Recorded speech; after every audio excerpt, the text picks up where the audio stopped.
Okay mga kabisaya, mag-install ta og put valve. Natawad na ako.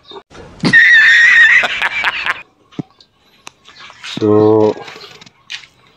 mag-install ta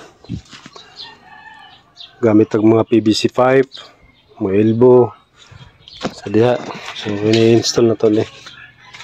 Mga kabisaya, na-install na ako. Isulod na ako dun sa tabay. So ibutangan na akong tubig. Then next, kinin na lang para sa water pump, okay?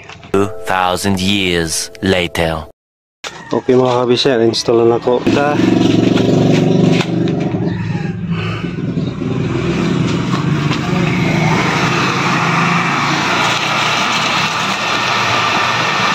So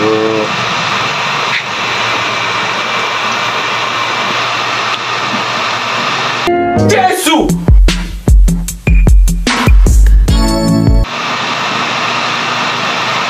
wait lang ta, paabot na kamay.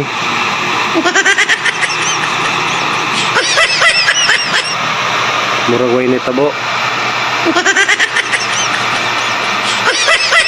So okay. Okay mga kabisaya, katuo ng estilo tong dito dapit sa kuan.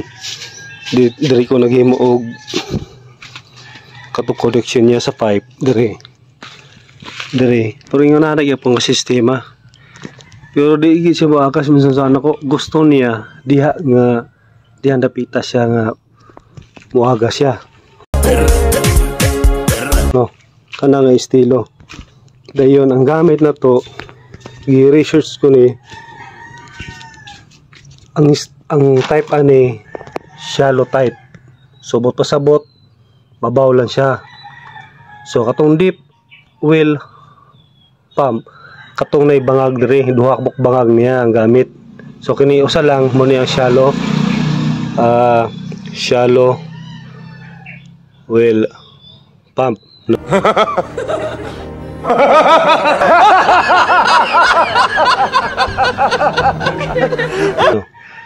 So pakita na ko sa inyo nga siya muagas ng ingunani ang estilo niya. Anda malalom gani nga tabay ni. Ambot mga 20 o 30 feet ini. Kanang murag 25 ka ni ka ang burong unana oh. 25 ka yung unana o 20 basta yung unana nga kuan. So i-try na to. Pakita na ko sa inyo. Yung unana nga estilo ang iyang gusto niya. Direct na siya, di na siya mo liko-liko pa. Gusto niya yung unana nga ano ba. So ito yun. Maglibog ko ganina ko kakuan nga pwede ang shallow pero imposible. So yun na estilo trawa. Kita niyo? So niagas na siya mga kabisaya. Yun na yung gusto nga estilo. Dili itong paliko-liko pa. Okay. Okay, agas na. So kayo. Malakas pa sa baha ng agoy nako. Pakaligo na tayo ngayon. O, di ba? Okay. Okay, maligo. Okay, katulad mga kabisaya. Approve na sa bipad. Okay, may hapon ka na tanan. God bless.